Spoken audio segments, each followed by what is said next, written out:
This channel does not promote any violent, harmful, or illegal activities. All content provided by this channel is meant for an educational purpose only. আর প্রথমে যে খবরে নজর রাখবো, বছরের শুরুতেই ভেনেজুয়েলাতে বড়সড় সেনা অভিযান আমেরিকার। সস্ত্রীক গ্রেপ্তার ভেনেজুয়েলার প্রেসিডেন্ট নিকোলাস মাদুরো। জাহাজে চাপিয়ে নিউ ইয়র্কে আনা হচ্ছে সস্ত্রীক মাদুরোকে। ট্রুথ সোশ্যালে মাদুরোর ছবি পোস্ট করলেন মার্কিন প্রেসিডেন্ট ডোনাল্ড ট্রাম্প। মধ্যরাতে ভেনেজুয়েলায় পুরোদস্ত সেনা অভিযান চালায় আমেরিকা। লাগাতার বোমাবর্ষণ করা হয় রাজধানী কারাকাসে। ভেনেজুয়েলার বিভিন্ন সেনা পরিকাঠামো লক্ষ্য করে হামলা চালায় মার্কিন বাহিনী। ভেনেজুয়েলার সেনাবাহিনীর দাবি, মার্কিন স্পেশাল ফোর্স কিডন্যাপ করেছে মাদুরোকে। মার্কিন অভিযানকে জঙ্গি হামলার সঙ্গে তুলনা করেছে ভেনেজুয়েলার সেনা। কিভাবে ভেনেজুয়েলার বায়ুসেনা ঘাঁটিতে মাদুরোর কাছে পৌঁছলো মার্কিন স্পেশাল ফোর্স? তবে কি সর্ষের মধ্যেই ভূত ছিল? ভেনেজুয়েলার সেনাবাহিনীর ভূমিকা নিয়ে প্রশ্ন উঠতে শুরু করেছে ইতিমধ্যেই।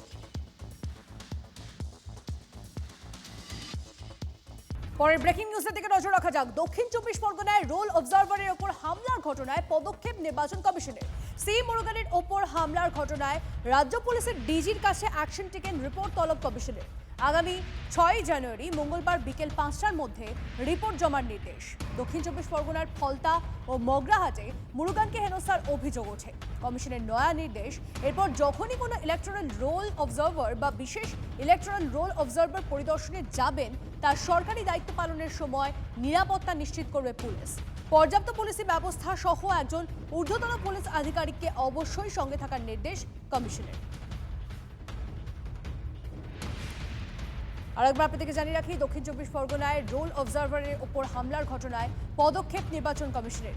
সি মুরুগানের ওপর হামলার ঘটনায় রাজ্য পুলিশের ডিজির কাছে অ্যাকশন টেকেন রিপোর্ট তলব কমিশনের। আগামী 6 জানুয়ারি মঙ্গলবার বিকেল 5টার মধ্যেই রিপোর্ট জমার নির্দেশ। আরও একবার আপনাদের জানিয়ে রাখি, দক্ষিণ 24 পরগনায় রোল অবজারভারের ওপর হামলার ঘটনায় পদক্ষেপ নির্বাচন কমিশনের। সি মুরুগানের উপর হামলার ঘটনায় রাজ্য পুলিশের ডিজির কাছে অ্যাকশন টেকেন রিপোর্ট তলব কমিশনের। আগামী 6 জানুয়ারি মঙ্গলবার বিকেল 5টার মধ্যেই রিপোর্ট জমার নির্দেশ। দক্ষিণ 24 পরগনার ফলতা ও মগরাহাটে মুরুগানকে হেনস্থার অভিযোগ ওঠে। কমিশনের নয়া নির্দেশ, এরপর যখনই কোনো ইলেকট্রাল রোল অবজারভার বা বিশেষ ইলেকট্রাল রোল অবজারভার পরিদর্শনে যাবেন, তার সরকারি দায়িত্ব পালনের সময় নিরাপত্তা নিশ্চিত করবে পুলিশ। অত্যন্ত গুরুত্বপূর্ণ, পর্যাপ্ত পুলিশি ব্যবস্থা সহ একজন ঊর্ধ্বতন পুলিশ আধিকারিককে অবশ্যই সঙ্গে থাকার নির্দেশ কমিশনের।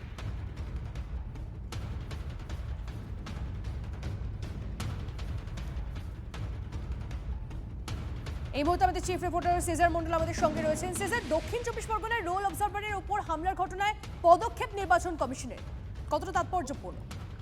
দেখো, অত্যন্ত তাৎপর্যপূর্ণ, কারণ এই ঘটনা কিন্তু একটা নয়, দুটো ঘটনা ঘটেছে। এর আগে আমরা দেখেছিলাম সি মুরুগান, তিনি স্পেশাল রোল অবজারভার, তাকে ফলতাতেও হেনস্থার মুখে পড়তে হয়েছিল, বিক্ষোভের মুখে পড়তে হয়েছিল। পরবর্তীকালে কুলপি এবং মগরাহাট সেই এলাকাতেও অবরোধের মুখে পড়তে হয়, বিক্ষোভের মুখে পড়তে হয়। এবং এই গোটা বিষয়টা যে নির্বাচন কমিশন একটা নিরাপত্তার ক্ষেত্রে বড় সড় গলদ দেখছে এবং স্থানীয় প্রশাসনের অসহযোগিতা দেখছে, যেটা সি মুরুগান তার রিপোর্টে দিয়েছিলেন, যেটা এর আগে আমরা খবর করেছিলেন। সি মুরুগান কিন্তু স্পষ্ট জানিয়েছিলেন, জেলা প্রশাসনকে জানানো সত্ত্বেও সেখানে কিন্তু এসডিও স্তরের আধিকারিকরা তাকে পর্যাপ্ত সহযোগিতা করেননি বা জেলা প্রশাসন সহযোগিতা করেননি। এবং সেই গোটা বিষয়টাকে কিন্তু কোথাও নিরাপত্তার একটা বড়সড় গাফিলতি দেখছে নির্বাচন কমিশন। এবং সেই জায়গা থেকে রাজ্য পুলিশের ডিজিকে তারা চিঠি পাঠিয়ে জানিয়েছেন যে আগামী দুদিনের মধ্যে 48 ঘন্টার মধ্যে এই গোটা বিষয়টায় রাজ্য সরকারের পক্ষ থেকে কি পদক্ষেপ করা হলো সেই অ্যাকশন টেকেন রিপোর্ট জমা দিতে হবে।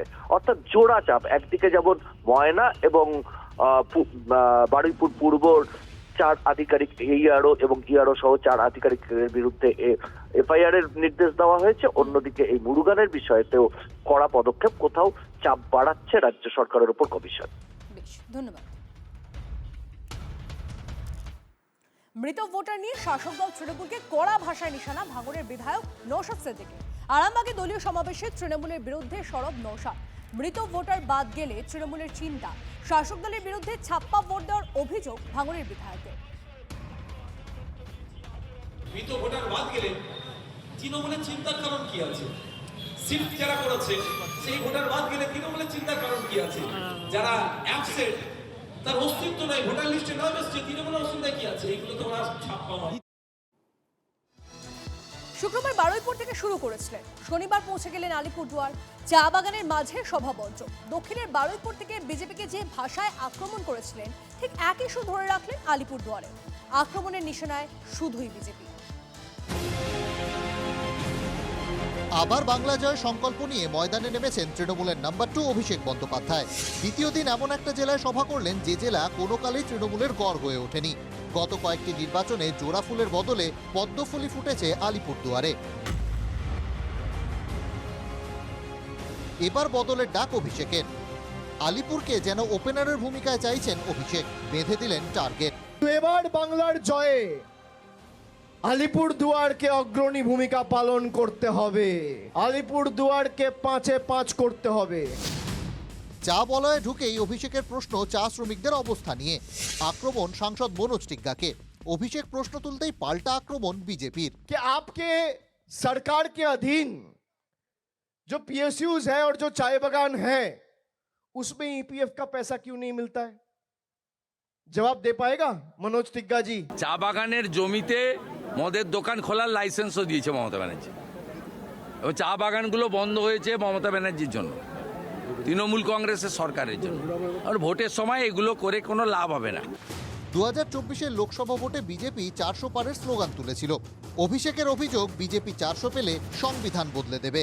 एसटी भाइयों को माओ को पता नहीं है कि बीजेपी जब 400 पार का नारा लगा रहा था तो सब ये सोचते थे कि अगर 400 पार करेंगे तो संविधान बदल देंगे। 240 पे ये लोग संविधान बदल रहे हैं। तो अब सोचिए अगर 400 पार होता तो ये लोग क्या करते? বিজেপি 4 আসন পাবে তো 29 সালে পাবে। আগে পশ্চিমবঙ্গ ওরা থাকুন, এই পার্টিটা উঠে যাবে পশ্চিমবঙ্গ থেকে যেদিন হেরে যাবে। তুমি অভিষেক শাসনে সেনাপতি, বাংলার ভরসা শুধুই তুমি, তুমি আশ্বাস, তুমি বিশ্বাস, দেশের ভবিষ্যৎ শুধুই তুমি। উত্তর থেকে দক্ষিণ তৃণমূলের নাম্বার 2 একরোখা আক্রমণ শানাচ্ছেন বিজেপিকে। পাল্টা উড়ে আসছে বিজেপির পক্ষ থেকেও। ভোট যত এগিয়ে আসবে এই উত্তাপ আরও বাড়বে। আগামী 6 তারিখ বীরভূমে পরবর্তী সভা অভিষেক বন্দ্যোপাধ্যায়ের। Bureau report, TV9 Bangla. Trinamool ছেড়ে কংগ্রেসে প্রত্যাবর্তন মৌসম নূরে। 2019-এ লোকসভা ভোটের আগে কংগ্রেস ছেড়ে তৃণমূলে যোগ দিয়েছিলেন, কিন্তু 7 বছরের মাথায় জোড়া ফুলে মোহভঙ্গ মৌসুমের। 26-এ বিধানসভা ভোটের আগে কংগ্রেসে প্রত্যাবর্তন। मौसम भी बदल रहा है, राजनीतिक मौसम भी बदल रहा है पश्चिम बंगाल में। নিজের শিকড়ে ফিরলেন মৌসম বেনাজির নূর। তৃণমূল ছেড়ে ফের হাত ধরলেন গনি খানের ভাগ্নি। 2019 সালের লোকসভা ভোটের আগে কংগ্রেস ছেড়ে নবান্নে গিয়ে তৃণমূলে যোগ দিয়েছিলেন। সে বছর লোকসভা ভোটে মালদা উত্তর থেকে বরকত গনি খান চৌধুরীর ভাগ্নিকে প্রার্থী করেছিল তৃণমূল, কিন্তু খগেন মুর্মুর কাছে হেরে যান মৌসম। পরের বছর তাকে রাজ্যসভায় পাঠায় তৃণমূল। সেই মেয়াদ শেষ হতে এখনো 4 মাস বাকি। তার আগেই তৃণমূল ত্যাগ করে ঘর ওয়াপসি হলো মৌসমের। এআইসিসি সাধারণ সম্পাদক জয়রাম রমেশের হাত ধরে কংগ্রেসে যোগ দিলেন তিনি। তার সঙ্গেই ছিলেন মালদা দক্ষিণের কংগ্রেস সাংসদ এবং মৌসমের দাদা ঈশা খান চৌধুরী। ওনার আনার মৌসমের আনার সবচেয়ে বড় দাবি হচ্ছে মালদার মানুষের। ওরা চাইছে কি উনি ফেরত চলে আসুন।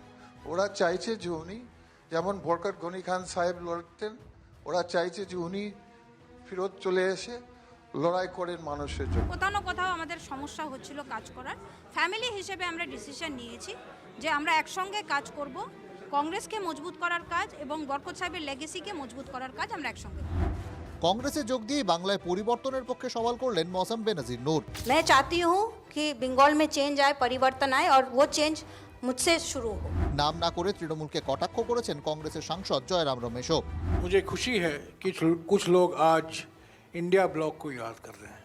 जो लोग इंडिया ब्लॉक शब्द का इस्तेमाल करने से खिचखिचा रहे थे, आज वो इंडिया ब्लॉक शब्द का इस्तेमाल कर रहे हैं। उसका हम स्वागत करते हैं।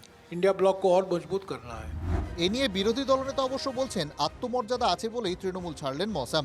গনি খান চৌধুরীর পরিবার আত্মমর্যাদা আছে, তাই চোরদের সঙ্গ ছাড়িয়েছে। মৌসম নূর তিনি একটি সিদ্ধান্ত নিয়েছেন, কিন্তু এই মুহূর্তে মৌসম নূরের সিদ্ধান্তের উপর কোনো মন্তব্য করছি না। তৃণমূল মুখপাত্র মৌসুমের দলবদল নিয়ে মুখ খুলতে না চাইলেও জেলা তৃণমূল নেতৃত্ব বলছে এতে দলের খুব একটা ক্ষতি হবে না।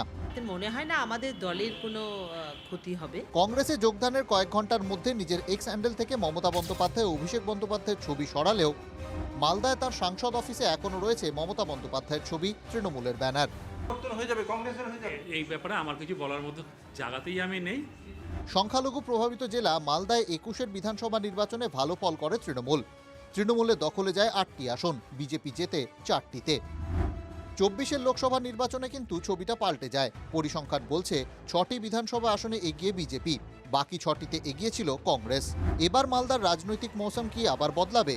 জ্যোতির্ময় কর্মকার ও শুভতোষ ভট্টাচার্যের রিপোর্ট, TV9 বাংলা। পরিযায়ী শ্রমিকদের উপর অত্যাচারের অভিযোগ, তাদের পাশে দাঁড়াতে বিজেপি শাসিত ওড়িশায় অধীর চৌধুরী। কংগ্রেস নেতার দাবি সম্বলপুরে পরিযায়ী শ্রমিকদের তার সঙ্গে দেখা করতে বাধা দেওয়া হচ্ছে। এদিকে অধীরে এই উদ্যোগকে কটাক্ষ করেছে তৃণমূল। তাদের প্রশ্ন, কংগ্রেস ও ডিএমকে শাসিত রাজ্যে পরিযায়ী শ্রমিকদের উপর অত্যাচার নিয়ে অধীর কেন চুপ? একই সুর বহরমপুরের বিজেপি বিধায়কের গলাতে। बंगाल के प्रवासी मजदूरों पर ये बांग्लादेशी है, घुसपैठिया है, इल्जाम लगाते हुए काफी जुलूम हिंसा हो रहे हैं। উড়িষ্যায় বাংলাদেশি সন্দেহে বাংলার পরিযায়ী শ্রমিকদের উপর হামলার অভিযোগ। মুর্শিদাবাদের তরুণ জুয়েল রানার মৃত্যু। বিধানসভা নির্বাচনের আগে এই ইস্যুতে তোলপাড় চলছে রাজ্য রাজনীতিতে। আর সেই ইস্যুতেই প্রধানমন্ত্রীর কাছে দরবার করার পর এবার বিজেপি শাসিত উড়িষ্যায় कांग्रेस वर्किंग कमिटी सदस्य अधीर चौधरी। वहाँ जिन लोगों से मैं मुलाकात करने जा रहे हैं, इच्छा जताई है, उन लोगों को मुझसे ना मिल पाए, इसलिए प्रशासन की तरफ से भयभीत डराया जाते हैं। बांग्लादेशेर दीपू दासेर हत्याकांडेर पर उड़ीसाय परिযায়ী श्रमिकेर उपर हामलार एकेर पर एक अभियोग, किन्तु এই घटना तो नतून नय। मुर्शिदाबादेर रानीतला थानार राधाकान्तपुरेर बासिंदा 22 बछरेर अवाल शेख तामिलनाड़ुते काजे गिয়েছিলেন। परिवारेर दाबी, गत एप्रिल मासे बांग्लादेशी सन्देहे अवालके आटक करे डिटेनशन कैम्पे पाठाय पुलिश। ঈদের পরের দিন আমরা ধরেছে বিল্ডিংয়ে কাজ করছিল, প্লাস্টারের কাজ, রাজমিস্ত্রি কাজ। আমার ছেলেকে জামিনও দিছে না, ছেড়ছেও না, আর রোজ উকিলে ধরেন এই করছে, টাকা চাইছে, পয়সা চাইছে, আজ জামিন হবে, কাল জামিন নিচ্ছে। অভিযোগ আরও রয়েছে, কংগ্রেস শাসিত কর্ণাটকের নদিয়ার নাকাশিপাড়ার এক পরিযায়ী শ্রমিককে আটক করে রাখার অভিযোগ উঠেছে। মুর্শিদাবাদের 6 ফেরিওয়ালাকে বেধড়ক মারধরের অভিযোগ উঠেছে ঝাড়খণ্ডের হাজারিবাগে। ঝাড়খণ্ডের হাজারিবাগ জেলার চারিতে ছিলাম, আপনাকে মানে 2 দিন সময় দেওয়া হয়েছিল। হ্যাঁ, 2 দিনের সময়ের মধ্যে যদি না যায় মেরে হাত পা ভেঙে দিবে, মাল জাল জ্বালিয়ে দিবে। আমাদের এইসব এতগুলো গাড়ির মধ্যে সব গাড়ি সব জ্বালিয়ে দেওয়া হবে। আমরা চলে যাচ্ছি। এই ইস্যুতেই প্রশ্ন তুলেছে তৃণমূল। তাদের বক্তব্য, কংগ্রেস কিংবা তাদের জোট শরিক ডিএমকে শাসিত রাজ্য তো পরিযায়ী শ্রমিকদের উপর অত্যাচার হচ্ছে, তাহলে কেন অধীর চৌধুরী সেসব নিয়ে প্রশ্ন তুলছেন না? ভোট রাজনীতির অদ্ভুত সমীকরণে এক্ষেত্রে কংগ্রেসের বিরুদ্ধে একসুর বিজেপিও। কেন্দ্র সরকারের বাংলাদেশি ও রোহিঙ্গা ধরার যে এক বিজ্ঞপ্তি জারি করেছে, সেই বিজ্ঞপ্তির ফলেই এই ঘটনাগুলো ঘটেই চলেছে। এগুলোর একটা স্থায়ী সমাধান দরকার এবং বন্ধ যেন হয়। এদিকে দেখছি বিজেপি পরিচালিত রাজ্যগুলো, অপরদিকে দেখছি কংগ্রেস পরিচালিত রাজ্যগুলো। এই প্রশ্নটা আমাকে না করে উনাকে করুন, উনি হয়তো বলতে পারবেন যে কেন কংগ্রেস পরিচালিত রাজ্যে, তামিলনাড়ুর মতো রাজ্যে বাংলায় ভাষায় কথা বলবার জন্য তাদেরকে বাংলাদেশে তকমা দেওয়া হচ্ছে। মমতা বন্দ্যোপাধ্যায়, অভিষেক বন্দ্যোপাধ্যায়, তৃণমূল কংগ্রেস প্রত্যেকটা পরিবারের সাথে আছে। পরিযায়ী শ্রমিকরা আক্রান্ত হলে তাদের এমপিরা, তাদের বিধায়করা সেখানে ছুটে যান না কেন? খালি গান্ধী মুক্তির পদদেশে ওই হাঁটতে আর এই ক্যামেরার ঝলকানি নেওয়ার জন্য কি তৃণমূলের নেতারা এখানে আছে? কাজের অভাবে ঘর সংসার ছেড়ে ভিন রাজ্যে যেতে হয়। পরিযায়ী শ্রমিক ঐক্যমঞ্চের সূত্রের খবর, মুর্শিদাবাদে 6 লক্ষ এবং মালদায় 4 লক্ষ পরিযায়ী শ্রমিক ভিন রাজ্যে কাজ করেন। ফলে 26-এর নির্বাচনে মুর্শিদাবাদ, মালদা, উত্তর দিনাজপুরের মতো সংখ্যালঘু প্রভাবিত জেলায় পরিযায়ী শ্রমিকদের উপর অত্যাচারের অভিযোগ অন্যতম ইস্যু হয়ে উঠবে, তা এক প্রকার নিশ্চিত। মুর্শিদাবাদ থেকে কৌশিক ঘোষের রিপোর্ট, TV9 বাংলা। আইএসএল করতে ফের উদ্যোগে ফেডারেশন। আগামী সপ্তাহে আইএসএল এর সূচি ঘোষণা করবে ফেডারেশন। লিগের ফরম্যাট নিয়ে ফের একবার ক্লাব জোটের সঙ্গে আলোচনায় বসবে ফেডারেশন। এখন ক্লাবগুলির কোর্টেই বল, আইএসএল এ না খেললে রেলিগেশনের হুঁশিয়ারি ফেডারেশনের।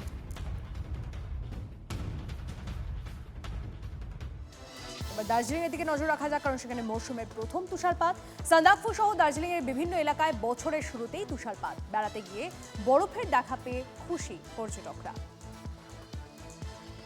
যে ছবি আপনারা দেখছেন, সান্দাকফু সহ একাধিক এলাকায় দার্জিলিং চত্বরেই সেখানে পড়ে রয়েছে বরফ, এবং সেই বরফ থেকে স্বাভাবিকভাবেই পর্যটকরা তারা খুশি, কারণ এই টাইমটা ভ্যাকেশন টাইম, বেশিরভাগ মানুষজন এই সময় ঘুরতে যান, আর সেখানে গিয়ে যদি বরফ দেখতে পান তারা, যদি তুষারপাত হয় তাহলে সেটা তো উপরি পাওনা। আর সেটাই হয়েছে বছরের শুরুতেই বরফের দেখা পর্যটকদের।